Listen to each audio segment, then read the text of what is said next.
नमो अरिहन्ताणं नमो सिद्धाणं नमो आयर्याणं नमो वज्रायाणं नमो लोये सौवसाहूणम् मंगलम भगवान वीरो मंगलम गौतमो गणी मंगलम कुंद कुंदाद्यो जैन धर्मोस्तु मंगलम नमः समय साराय स्वानुभूत्या चकाशते चिस्वभावाय भावाय सर्वभावान्तरच्छदे सर्वभावान्तरच्छदे।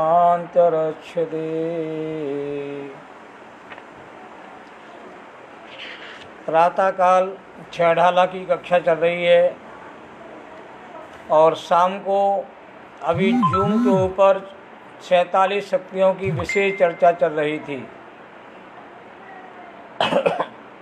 थोड़ी सी उसमें बाधा आ जाने के कारण से मैंने विचार किया कि 47 शक्तियों की विशेष चर्चा सभी लोग शांत भाव से सुने समझे और इन शक्तियों के माध्यम से अपनी आत्मा को पहचानने का उपाय करें। इसलिए नया विषय स्वाध्याय प्रेमियों के लिए उपलब्ध कराया जा रहा है। हमारे यहाँ कहा है अनंत शक्तियाँ उल्लसित यद्यपि आत्मराम ज्ञान मात्र के ज्ञान को 47 बखान कि आत्मा में अनंत शक्तियाँ कहते हैं उल्लसित होती हैं। अनंत शक्तियों से आत्मा कहते मंडित है। अनंत शक्तियों से आत्मा कहते हैं भरपूर कहते हैं पूर्णता को प्राप्त है। और इन अनंत शक्तियों को आचार्यों ने ज्ञान मात्र आत्मा ऐसा कह कर के आचार्यों ने उसको संबोधित किया है। तो ज्ञान आत्मा का लक्षण है और ज्ञान मात्र को आत्मा माना गया है और ज्ञान आत्मा का असाधारण गुण माना गया है और ज्ञान आत्मा का निर्दोष लक्षण भी माना गया है। गति व्याप्ति अव्याप्ति असंभव तीनों दोष ज्ञान मात्र आत्मा का लक्षण मानने पर नहीं आते हैं। सुख ऐसा लक्षण बनाएंगे, अमूर्त एक ऐसा लक्षण बने, कोई ना कोई दोष उसमें खड़ा हो जाता है। पर ज्ञान मात्र आत्मा स्वीकार करते ही उसमें परद्रव्य का तो निषेध हो जाता है, परभावों का निषेध हो जाता है। और ज्ञान मात्र आत्मा स्वीकार करते ही उसमें अनंत जो ज्ञान आदि की शक्ति आत्मा के भीतर विद्यमान है वो उसमें गर्वित हो जाती हैं। तो लक्षण की प्रसिद्धि से लक्ष्य प्रसिद्ध और सिद्ध हो जाता है। लक्षण यदि प्रसिद्ध नहीं होगा तो लक्ष्य कहते हैं आपको सिद्ध नहीं होगा, प्रसिद्ध नहीं होगा। और देखो लक्षण की प्रसिद्धि से ही आत्मा की सिद्धि होती है, आत्मा की प्रसिद्धि होती है। और कहते हैं लक्षण की प्रसिद्धि से ही आत्मा की उपलब्धि होती है, लक्षण की प्रसिद्धि से ही आत्मा की अनुभूति होती है, आत्मा की प्राप्ति होती है। क्योंकि हम सब लोग आत्मा तो हैं, अनादि से आत्मा है और अनंत काल हम लोग आत्मा ही रहेंगे। आत्मा कभी अनात्मा न हुआ है, न होता, न होने वाला है, इसमें कोई संशय नहीं है। यह केवली भगवान के द्वारा बताई गई विश्व अवस्था है कि जो द्रव्य जिस स्वभाव को प्राप्त है वह द्रव्य उसी स्वभाव रूप अनादि से अनंत काल ही रहता है। इसलिए हमें कभी यह संशय नहीं होना चाहिए कि मैं आत्मा कभी नहीं रहूँगा, अभी तो मैं आत्मा था, अभी आत्मा हूँ, आगे आत्मा रहूँगा कि नहीं रहूँगा, मैं जड़ तो नहीं हो जाऊँगा। ये नाना प्रकार के विकल्प संसारी प्राणी को अज्ञानता के कारण से, डर के कारण से पैदा होते हैं। और इसी अज्ञानता का निराकरण करना है, इसी संशय का निवारण करना है, इसी डर को हमें मिटाना है कि मैं आत्म तत्व हूँ, ज्ञान तत्व हूँ। ज्ञान तत्व से आत्मा की प्रसिद्धि और उपलब्धि अनुभूति होती है। इसलिए ज्ञान मात्र इस शब्द में आत्मा की अनंत शक्तियाँ इसके भीतर कहते हैं विद्यमान है। अब ये सारी शक्तियाँ जो हमारे आत्मा के भीतर विद्यमान होती हैं, ये परम पारिणामिक भाव के स्वरूप में मानी गई हैं। क्योंकि परम पारिणामिक जो तत्व है वो तत्व भी अनादि अनंत है, और आत्मा की जो अनंत शक्तियाँ हैं ये भी अनादि अनंत रूप में ही विद्यमान है। और सब जीवों में समान शक्तियाँ पाई जाती हैं। कोई जीव ऐसा है ही नहीं जिसमें शक्तियाँ कम हो, किसी में ज़्यादा हो। सिद्ध परमात्मा में शक्तियाँ अधिक हैं और संसारी जीव में शक्तियाँ कम हैं, ऐसा केवली भगवान के ज्ञान में नहीं आया। केवली भगवान के ज्ञान में यही आया है प्रत्येक जीव में अनंत शक्तियाँ सिद्ध परमात्मा के समान ही हैं। और यहाँ तक हमारे नियमसार ग्रंथ में कहा है आचार्य देव ने कि सिद्ध और संसारी में कोई अंतर ही नहीं है, शक्तियों की दृष्टि से, स्वभाव की दृष्टि से, स्वरूप की दृष्टि से। और जो सिद्ध और संसारी में अंतर करता है वह भवलीन संसारी प्राणी है, जो संसार से कभी कहते मुक्त नहीं हो पाएगा। जो सिद्ध परमात्मा और संसारी जीव में यदि वह अंतर करता है तो, क्योंकि स्वभाव से अंतर नहीं है, सामर्थ्य से अंतर नहीं है, गुणों से अंतर नहीं है, शक्तियों से अंतर नहीं है, अंतर अकेला वर्तमान पर्याय को लेकर के है। और वर्तमान पर्याय उनकी शुद्ध रूप में प्रकट हो गई, और हमने अपने आत्मा के वैभव को, स्वरूप को नहीं जाना, इसलिए हमारी अवस्था पर्याय कहते मलिनता को प्राप्त हो रही। तो अंतर तो पर्याय का है, द्रव्य स्वभाव का अंतर कहते नहीं है। इसलिए प्रत्येक जीवात्मा में, चाहे निगोदिया जीव हो चाहे कहते हैं निर्वाण को प्राप्त परमात्मा हो, सभी में ये शक्तियाँ समान रूप से कहते हैं उनके भीतर कहते हैं विद्यमान रहती हैं। अब जिन्होंने शक्तियों को अनुभव में ले लिया, शक्तियों की जिन्होंने अनुभूति कर ली, शक्तियों को जिन्होंने प्रकट कर लिया, शक्तियाँ जिनकी उछलती हुई कहते हैं जागृत हो गई, वो आत्मा अंतरात्मा हो गए, वो आत्मा परमात्मा हो गए। इसलिए आचार्य कह रहे हैं ये सारी शक्तियाँ जो तुम्हारे भीतर विद्यमान हैं, ये आत्मा में उछलती हुई अनुभव में आना चाहिए। उछलती हुई शक्तियों का ही महात्म्य है। शक्तियाँ हैं और आपको उसका ज्ञान नहीं, उसका भान नहीं है, तो उन शक्तियों के माध्यम से आप अपने प्रयोजन की सिद्धि नहीं कर पाओगे। आपके घर में 1 लाख रुपये रखा हुआ है और आपको मालूम नहीं है, तो आप कहते दर दर भिखारी होकर के भीख मांगते रहोगे।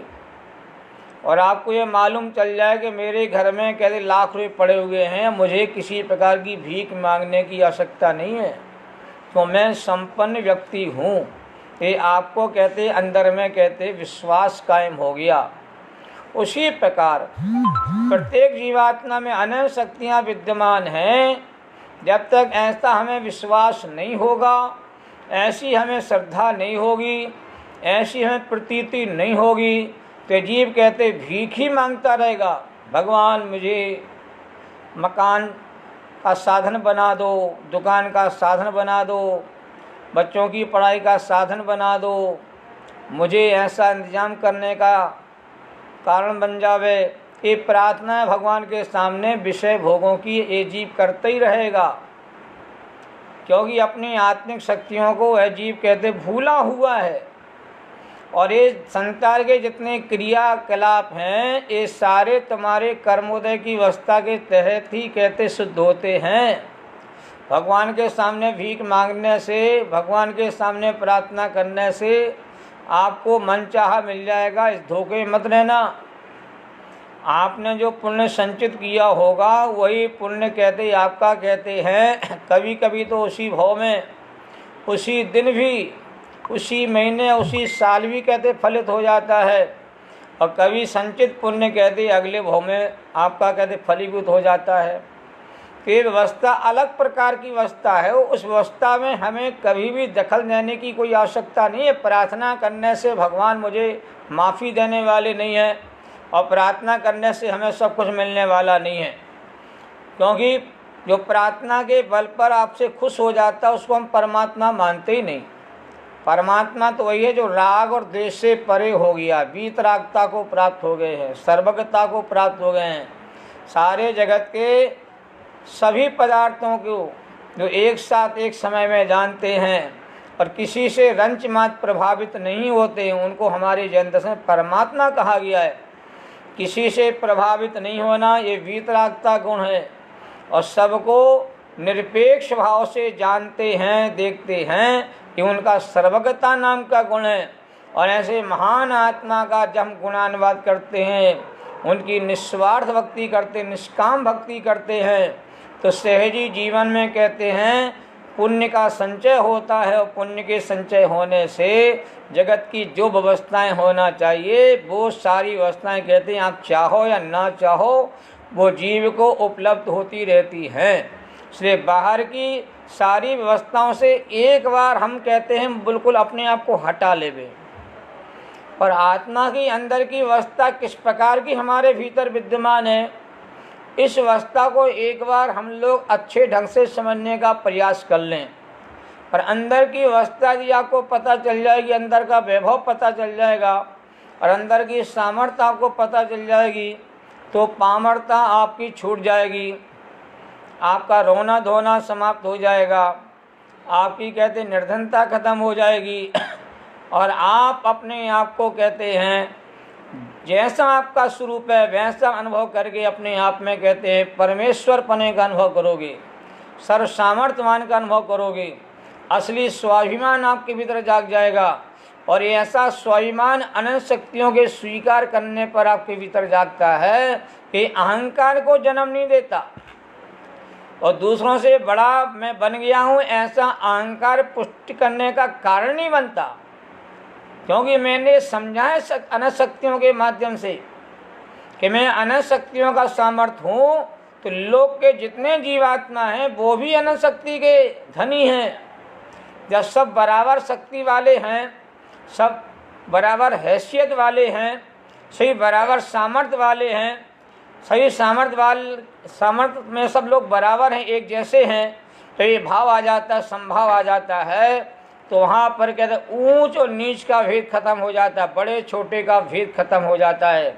इसलिए महावीर स्वामी ने ही कहा सभी आत्माएं समान हैं, कोई भी आत्मा छोटी बड़ी नहीं है। ये महावीर स्वामी का मूल संदेश है। हमें सभी आत्मा को समान परमात्मा के समान कहते देखना चाहिए। सभी आत्मा को अनंत शक्तियों से संपन्न आत्मा ऐसा उन्हें अनुभव करना चाहिए। यदि ऐसा अनुभव करोगे तो समभाव जगेगा, समता का भाव जगेगा, माध्यस्थ भाव जगेगा, राग देश की जो विषमता है वो हमारे चित्त से भाग जाएगी। तो ऐसा अद्भुत प्रमेय 47 शक्तियों का आचार्य देव ने हमारे सामने परोसा है। और ये 47 शक्तियों का जो प्रदेय है, जो माल है, वो समयसार ग्रंथ के परिशिष्ट में आचार्य अमृत स्वामी देव ने परोसा है माल। देखो श्रीमंदर परमात्मा से अध्यात्म का माल लेकर के हमारे कुंद कुंद स्वामी इस धरा पर आए थे। उन्हें सौभाग्य मिला था श्रीमंदर परमात्मा के साक्षात दर्शन करने का। उन्हें सौभाग्य मिला था 7 दिन लगातार श्रीमंदर परमात्मा की दिव्य धुनी सुनने का। और जो दिव्य धुनी में भगवान ने जो मूलभूत तत्व बताया था कि 3 लोक में सारभूत उत्तम वस्तु आपका चेतन पदार्थ, आपका भगवान आत्मा है, ये बात उन्होंने समय सारे ग्रंथ में एक एक गाथा में कहते हैं लिख के बताई है। सारी गाथाएं शुद्धात्मा का परिचय देने वाली हैं। और श्री समयसार ग्रंथ की जो टीका है वो अमृतचंद स्वामी के द्वारा कहते हैं आचार्य देव ने की, और उन्होंने ही कहते कुंद कुंद के असली हृदय को, असली माल को उन्होंने खोल खोल करके, विस्तार से खोल खोल करके सब जीवों को समझाने का महान कहते कार्य किया। और सारे समयसार ग्रंथ की टीका लिखने के बाद उन्होंने एक परिशिष्ट भी लिखा, और परिशिष्ट के अंतर्गत उन्होंने 47 शक्तियों का विशेष उल्लेख किया। और ये सारी 47 शक्तियाँ आत्मा की प्रसिद्धि करती हैं, आत्मा की सिद्धि करती हैं, आत्मा की उपलब्धि कराती हैं, और आत्मा की अनुभूति कराने में आपके लिए कहते बहुत बड़ा आधार प्रदान करती हैं। इसलिए इन 47 शक्तियों को हमें कहते समझना चाहिए, और इन 47 शक्तियों को उछलता हुआ हमें अपने भीतर कहते एहसास करना चाहिए। जब 47 शक्तियों का उछलता हुआ हम अनुभव करते हैं तो हमारे जीवन में सम्यक दर्शन का जो सुख है वो सुख हमारे भीतर कहते वास्तव में प्रकट हो जाता है। बस यदि सम्यक यदि आपके जीवन में प्रकट हो गया, आपने बहुत बड़ी उपलब्धि कर ली।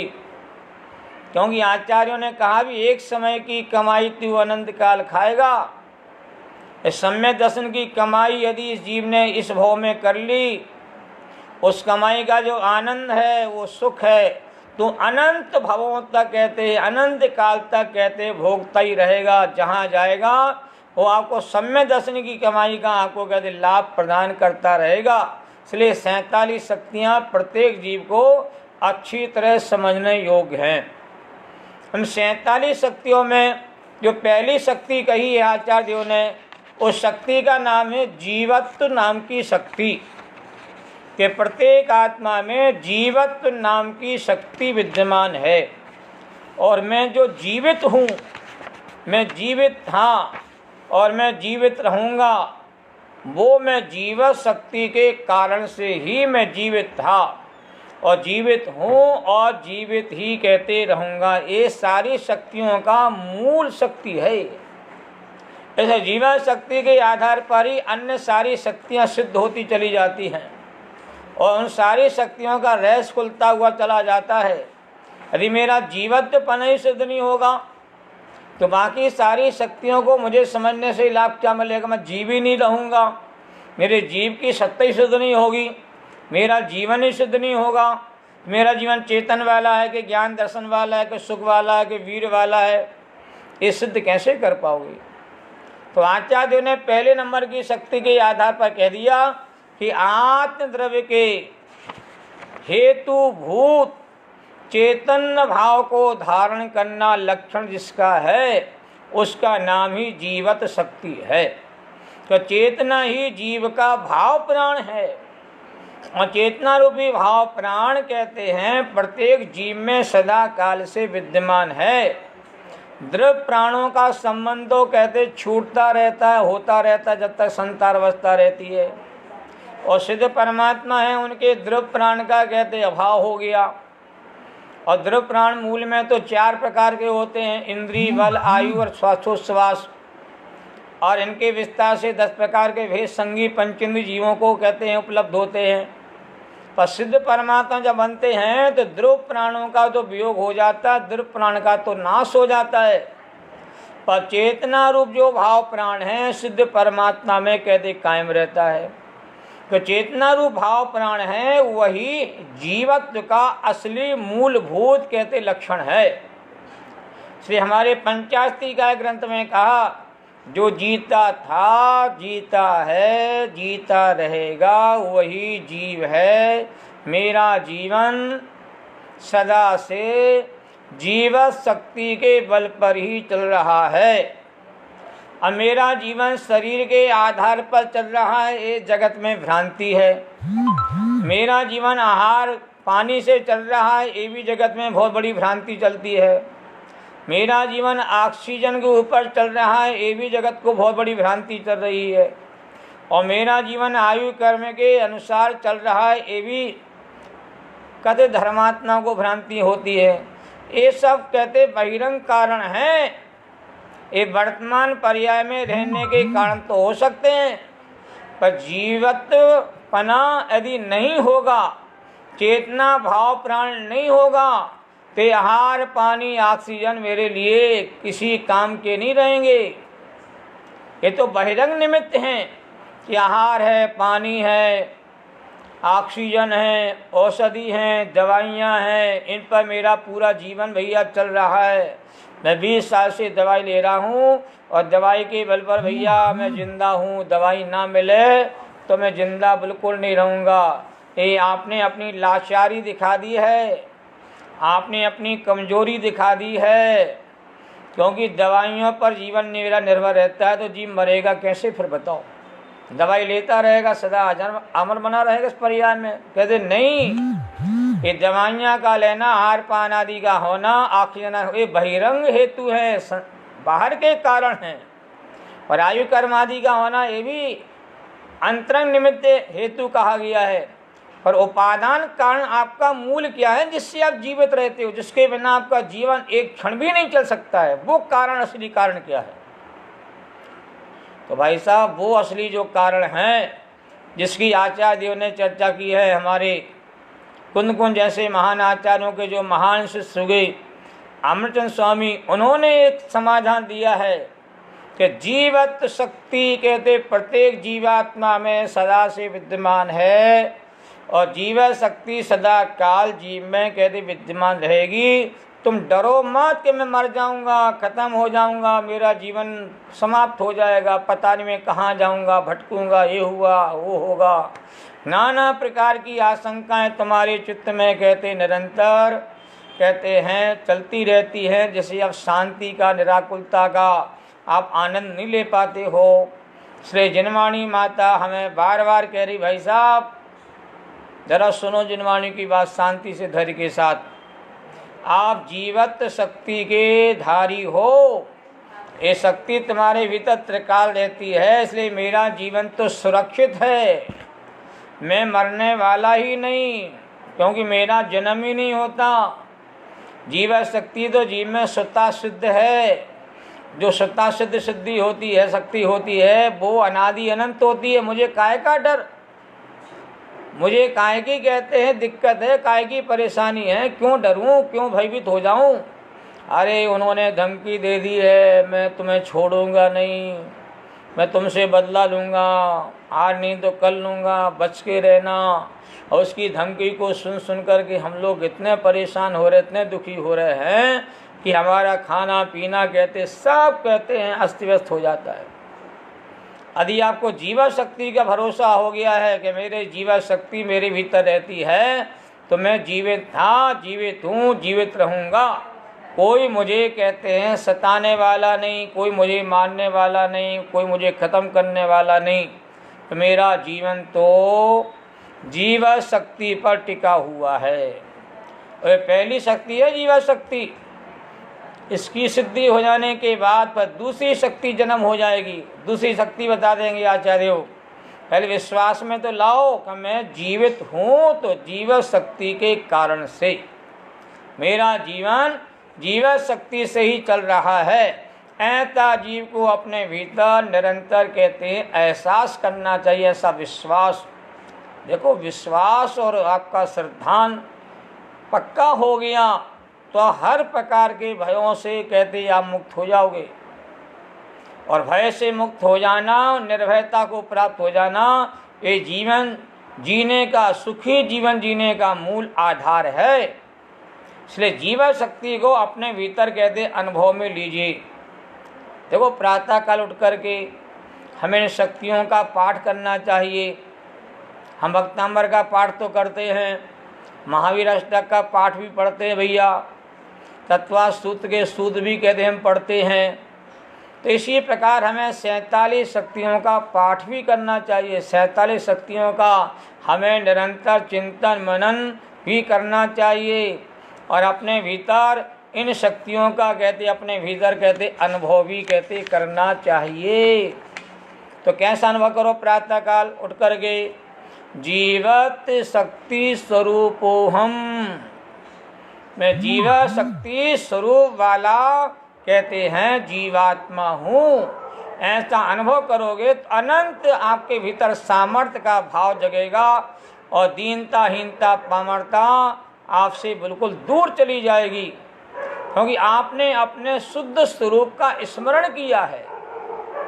और शुद्ध स्वरूप का स्मरण करने से आप कहते हैं वास्तव में ताकतवर बन गए, पावरफुल हो गए, अंदर की सामर्थ्य आपकी जागने लगी है, धूल जो पड़ी हुई थी वो हटने लगी है, और आपका स्वच्छ स्वरूप जो आपके भीतर कहते हैं विद्यमान है, उसको स्वीकार करते ही कहते प्रकट होने लगता है।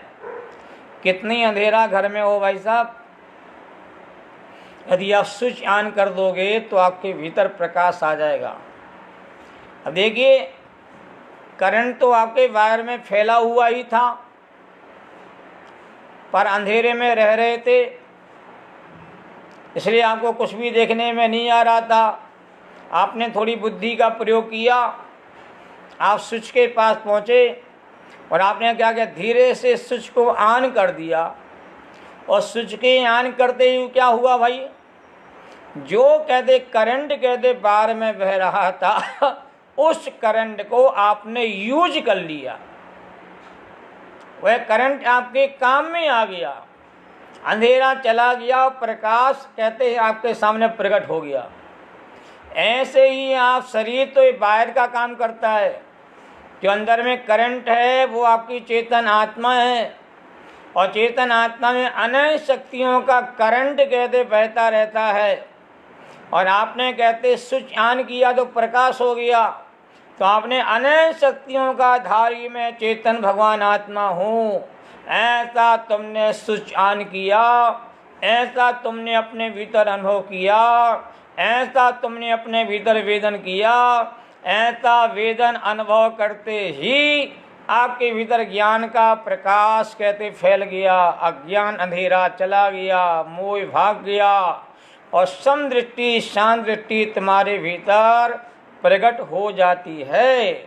ये अद्भुत लाभ इन शक्तियों की स्वीकृति होने पर, इनका एहसास अपने भीतर, प्रातःकाल आपके पास पर्याप्त ऊर्जा होती है और तरोताज़ा वाली स्थिति में आपका मस्तिष्क रहता है, और उसी काल इन शक्तियों को यदि आप अपने भीतर कहते हैं स्वीकार करते हो, इनका ध्यान लगाते हो, इनका चिंतन मन करते हो, तो अनंत जो पावर ऊर्जा तुम्हारे भीतर भरी पड़ी हुई है, वो सारी ऊर्जा तुम्हारे भीतर से कहते अंदर से कहते हैं आपके भीतर जागना प्रारंभ हो जाती है। ये बहुत बड़ा लाभ आपको कहते शक्तियों के ध्यान लगाने पर, इनका चिंतन मनन करने पर आपकी ऊर्जा आपके भीतर से ही प्रकट हो जाती है, और आध्यात्मिक ऊर्जा के प्रकट होते ही आत्मा आपका कहते हैं कर्म से भिन्न दिखाई देने लगता है, विकारों से भिन्न दिखने लगता है, शरीर से भिन्न दिखता है, और शांत तो निराकुल जैसा आत्मा वैसा आपको देखने में आता है। भाई साहब, आपकी तिजोरी में बहुत बहुमूल्य हीरा रखा हुआ है डिब्बी के भीतर, और आप भूल गए कि भैया मेरा हीरा था, कहाँ रखा हुआ है। आपने बहुत सोचा, बहुत विचार किया, अरे हीरा तो मेरा तिजोरी के भीतर रखा हुआ है, बीज के खंड में रखा हुआ है, डिब्बी के भीतर रखा हुआ है, कागज के भीतर रखा हुआ है। ये आपको थोड़ा थोड़ा आवाज होने लगा। अब जैसे ही आप तिजोरी के पास गए, आपके अंदर में जो थोड़ा थोड़ा आवाज हो रहा था वो आपके धीरे धीरे पक्का होने लगेगा, और जैसे ही आप तिजोरी को खोलोगे और बीज का खंड खोलोगे और डिब्बी दिखेगी तो आपका विश्वास पक्का हो जाएगा, अभी आपने हीरा देखा नहीं है।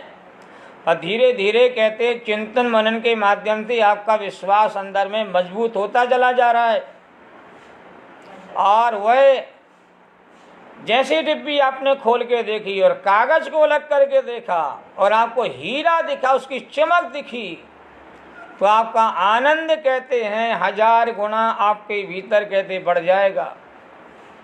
ऐसे ही आपको अपनी शक्तियों पर भरोसा हुआ, उसका तुम्हें श्रद्धान हुआ, उसका तुम्हारा चिंतन मनन अंदर से हुआ, तो शक्ति के स्वीकार करते, शक्ति का अनुभव करते ही आपके अंदर का जो आनंद है वो आपके भीतर के उछलने लगता है, वो आनंद आपके भीतर प्रकट होने लगता है। ये बहुत बड़ा लाभ इन शक्तियों के कहते अनुभव करने पर होता है। इसलिए मैं सबको कहता हूँ प्रातः काल उठ के जैसे ही आपकी नींद खुले आप 4 बातों का विशेष रूप से कहते हैं उल्लेख जरूर करिए। मैं सभी द्रव्यों से भिन्न मैं चेतन द्रव्य हूँ, मैं अनादि अनंत हूँ, मैं अपने असंख्यात प्रदेशों में विद्यमान रहता हूँ, मैं प्रसिद्ध ज्ञानादि गुणों का धारी और जीवत आदि अनेक शक्तियों का धारी मैं महान चेतन तत्व हूँ। यही मेरा रूप है, यही मेरा स्वरूप है और यही मुझे अनुभव में जिस दिन आ जाएगा उस दिन कहते हैं जीव आत्मा का अनुभव ही हो जाएगा, आत्मा का साक्षात्कार कर लेगा, उसी दिन सच्चा सम्य दृष्टि बन जाएगा। उसी समय कहते जीव कहते हैं परमानंद को भोगने का सच्चा अधिकारी बन जाएगा। ऐसा आप असली चिंतन मनन अपने भीतर जागृत तो करिए, तब ये चिंतन मनन आपके भीतर प्रातः काल प्रारंभ हो जाएगा तो इसकी खुमारी, इसका असर, इसका प्रभाव आपके पूरे दिन भर रहेगा। आपके अंदर सकारात्मक ऊर्जा काम करेगी, आपके भीतर कोई नकारात्मक तत्व कहते आपके भीतर कोई प्रवेश नहीं करेंगे और सकारात्मक ऊर्जा के बल पर आप अपने स्वरूप के नज़दीक बने रहोगे, अपने स्वरूप के आसपास रहोगे तो आपके ऊपर विषय कषायों का रंग आपकी आत्मा पर नहीं चढ़ेगा और आपकी आत्मा कहते हैं शुद्ध वो निरंजन जो स्वभाव वाली है उसकी कहते आपको अनुभूति करना आपके लिए बहुत आसान हो जाएगा। इसलिए इन शक्तियों का इसलिए आचार्य देव इतना विश्वास हमें कराने के लिए बार बार प्रेरित करते हैं कि आत्मद्रव्य के हेतु भोग चैतन्य भाव को धारण करने वाला जिसका लक्षण है उसका नाम चेतन शक्ति है और ऐसी चेतन शक्ति प्रत्येक जीवात्मा में कहते विद्यमान है, बस उसको देखने की जरूरत है। हीरा तो घर में रखा हुआ है, अब हीरे को तुम्हें देखने की जरूरत है, देखते ही तुम्हारी सारी दरिद्रता खत्म हो जाना है। हमारे समाचार ग्रंथ में एक बहुत अच्छा उदाहरण दिया आचार्यों ने, जैसे कोई व्यक्ति मुट्ठी में रखे हुए सोने को भूल जाता है उसी प्रकार यह जीव कहते हैं अपने शुद्धात्मा को, जीव शक्ति को, ज्ञान शक्ति को, चित्ती शक्ति को, दृष्टि शक्ति को, वीर शक्ति को, प्रभु शक्ति को भूल गया है। अब देखिए सोना तो तेरी मुट्ठी में हो और सोने को तू यहाँ वहाँ तलाश रहा है, यहाँ ढूंढ रहा है, कब मिलेगा बताओ। अरे मुट्ठी में रखा हुआ सोना मुट्ठी को खोल करके देखेगा तो उसी समय तुझे सोना कहते हैं देखने में आ जाएगा, तेरा सारा दुख मिट जाएगा, चेहरे पर उदासी चली जाएगी, चेहरे पर मुस्कान आ जाएगी, तेरा सुख तुझे अंदर में वेदन में आने लगा, क्योंकि मुट्ठी में रखा हुआ सोना मुट्ठी के खोलते ही तुम्हें दिखने लगा, बस दिखते ही तुम्हारे भीतर सारा दुख भाग गया, सच्चा सुख प्रकट हो गया। ऐसे ही है जीव कहते अपने भीतर जीवत्व आदि जो शक्तियाँ भरी पड़ी हुई हैं, शक्तियों का ढेर है। आप खेतों में जाते हो, खलिहान में जाते, अनाज का ढेर देखकर अरे इतना अनाज हुआ इस गांव में, इस किसान के इतना अनाज हुआ, 100 कुंटल अनाज हुआ। 100 कुंटल अनाज को एक साथ देखता है उसकी आंखें चौंधा जाती हैं। इतना बड़ा किसान, 100 कुंटल गेहूँ, 100 कुंटल चना, 100 कुंटल मसूर, बताओ। अरे इतना वैभव देखकर आपकी आंखें चौंधरा जाती हैं। और इतना बड़ा किसान भैया, मैंने ऐसा किसान नहीं देखा भैया, इतनी फसल उगाने वाला। अरे वो तो कुछ भी नहीं है, आपके भीतर तो भैया कहते अनंत अनंत शक्तियाँ, संख्यात नहीं, असंख्यात नहीं, अनंत अनंत शक्तियाँ तेरे भीतर कहते हैं भरी पड़ी हुई हैं। बस उन शक्तियों को तुम्हें अकेला स्वीकार करना है।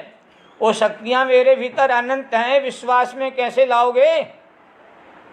किसने देखी अनंत शक्तियाँ? परमात्मा ने देखी भैया। परमात्मा यहाँ पर है, वो दिखा सकते हैं। अरे परमात्मा ने अनंत शक्तियों का अनुभव किया, वेदन किया। उन्होंने केवल ज्ञान में अनंत शक्तियों को कहते हैं बताने का, कहते हैं कार्य किया। गणधरों ने अनंत शक्तियाँ आत्मा में होती इस बात को स्वीकार किया, उनका अनुभव करके देखा।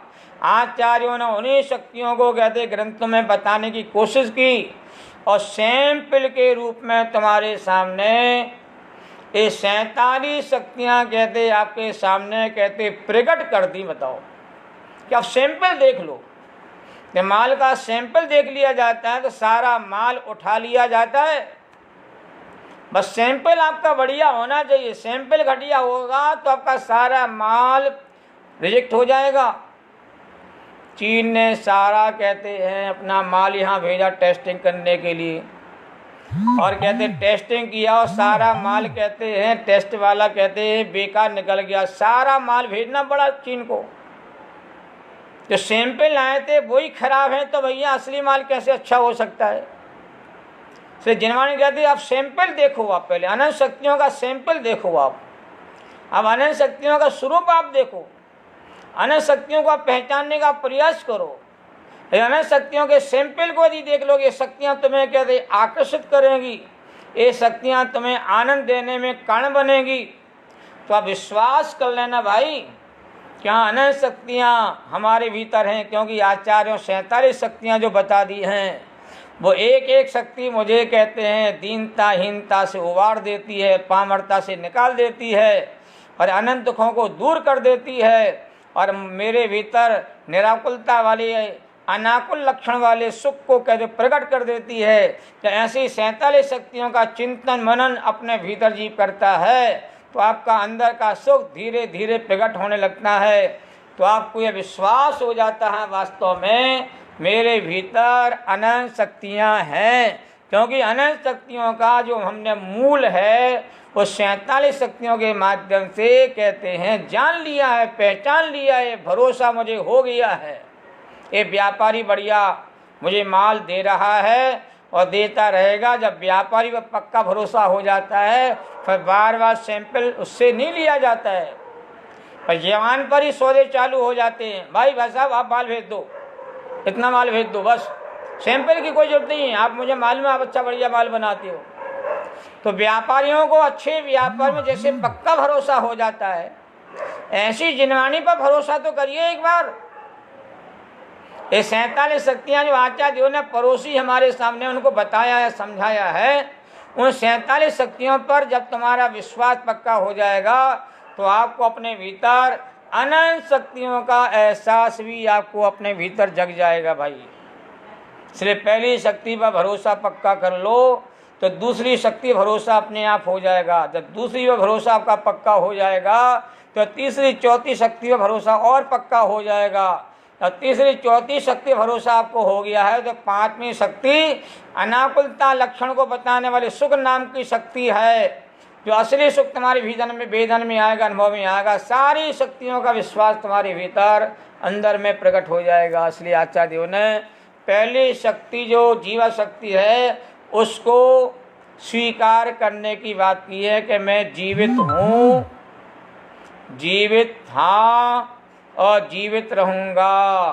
दे भरोसा आपको अंदर से और किसी की कृपा से मैं जीवित नहीं हूँ।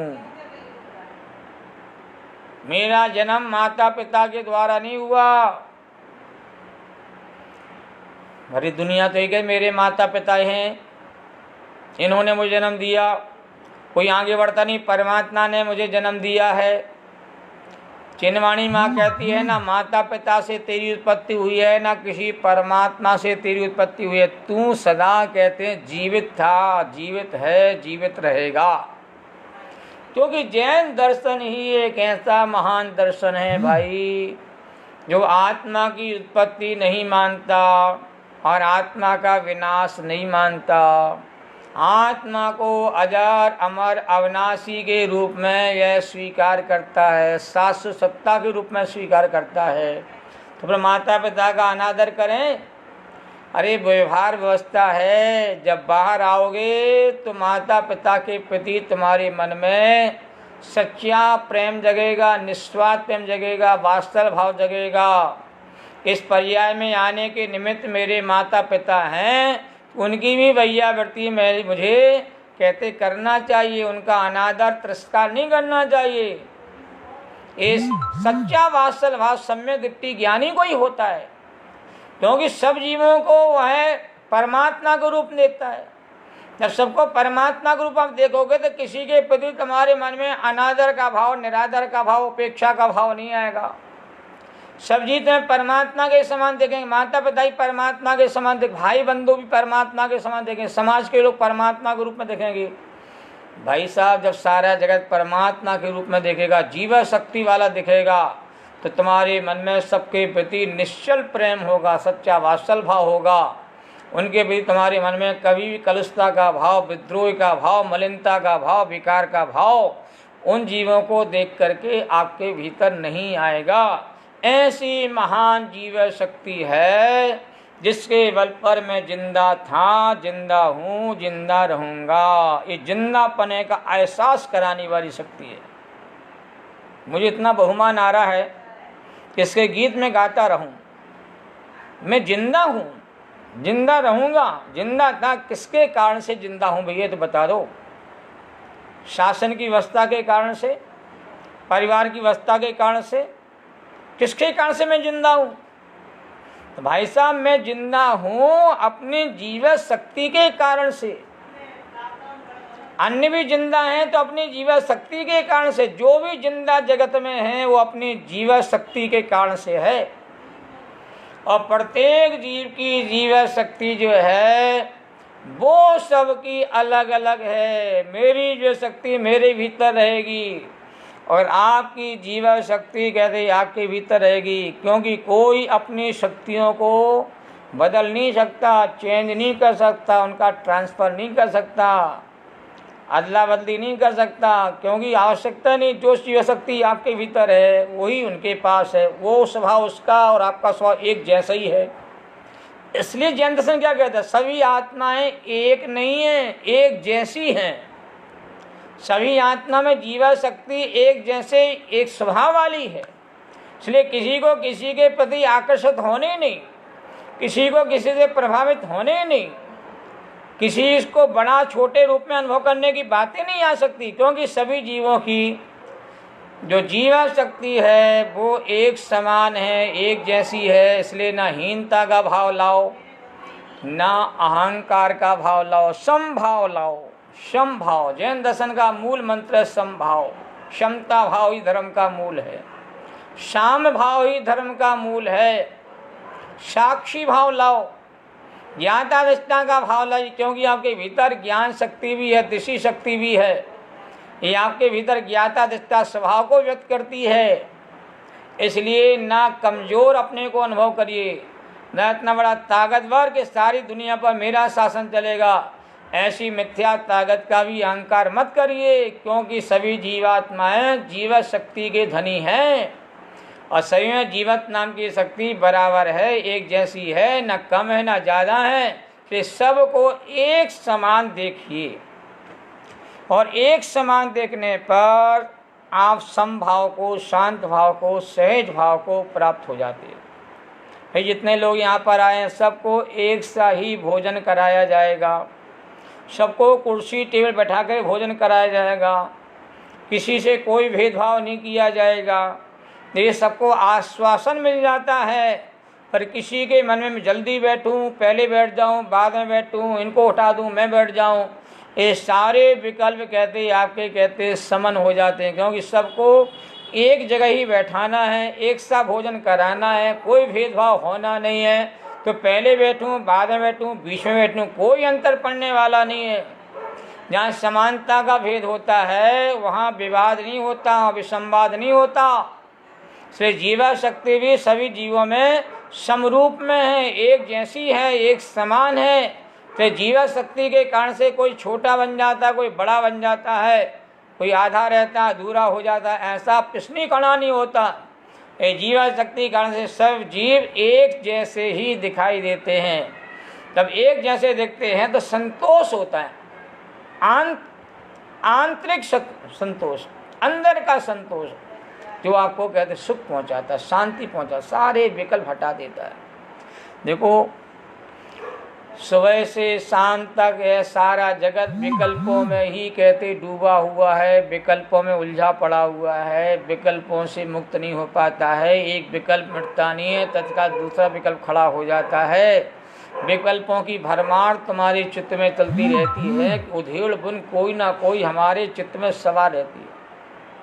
मन को एक क्षण भी शांति का अनुभव नहीं हो पा रहा है, क्योंकि अब ये करना, ये जाना, यहाँ करना, ये करना, वो करना, फलाना करना, लाखों प्रकार के विकल्प सताते रहते हैं। इन विकल्पों से उभरने का, विकल्पों से मुक्त होने का तरीका क्या, बताओ क्या तरीका हो सकता है? कोई किसी को विकल्प से मुक्त करा सकता है? ये तरीका तो संभव नहीं। यदि कोई करा सकता तो करा देता, सारे जीव निर्विकल्प हो जाते भैया, सबकी समस्या खत्म हो जाती। तो दूसरा तो कोई किसी को निर्विकल्प कहते करा नहीं सकता, समझ लीजिए। और ना आज तक किसी ने किसी को निर्विकल्प कराया है। जो भी निर्विकल्प हुए हैं स्वयं ही हुए हैं, ज्ञान के बल पर हुए हैं, तत्व ज्ञान के बल पर हुए हैं, वस्तु व्यवस्था के बल पर हुए हैं। जिन जीवों ने जिनेंद्रिय के द्वारा कथित वस्तु व्यवस्था को जिन्होंने स्वीकार कर लिया है, वो सारे जगत के जीव शांत हो गए, सहज हो गए।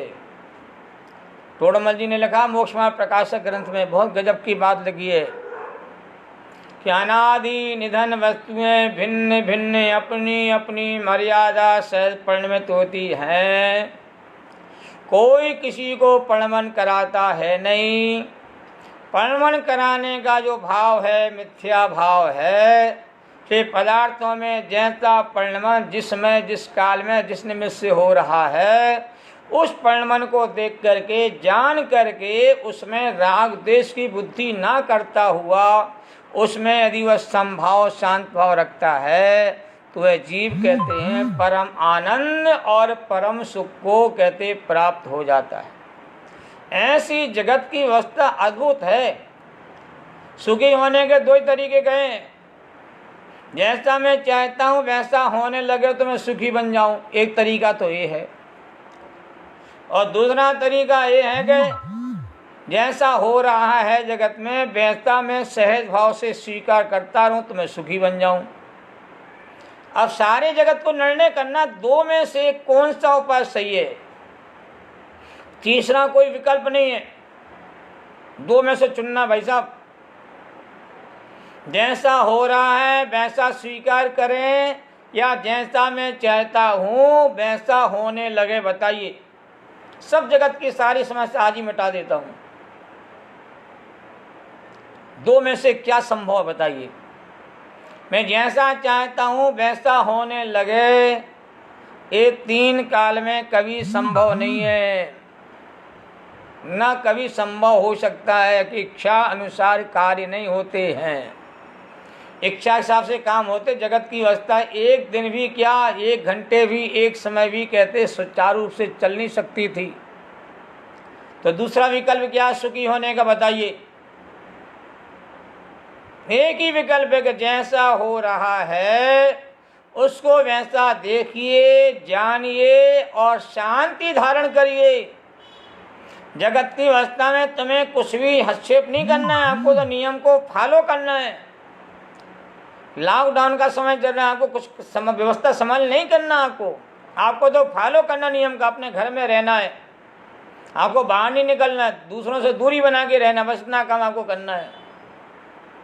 बस आपको रोग नहीं आएगा, आप निरोगी बने रहोगे। तो जगत की जैसी व्यवस्था है उस व्यवस्था को वैसा देखिए, जानिए और शांति का अनुभव करिए। यही विकल्पों से मुक्त होने का सच्चा उपाय है। मैं जैसा चाहूँगा वैसा हो जावे, ये तो भैया सुखी होने का आधार आज तक किसी का पूरा आज तक हुआ नहीं, ना हो सकता है।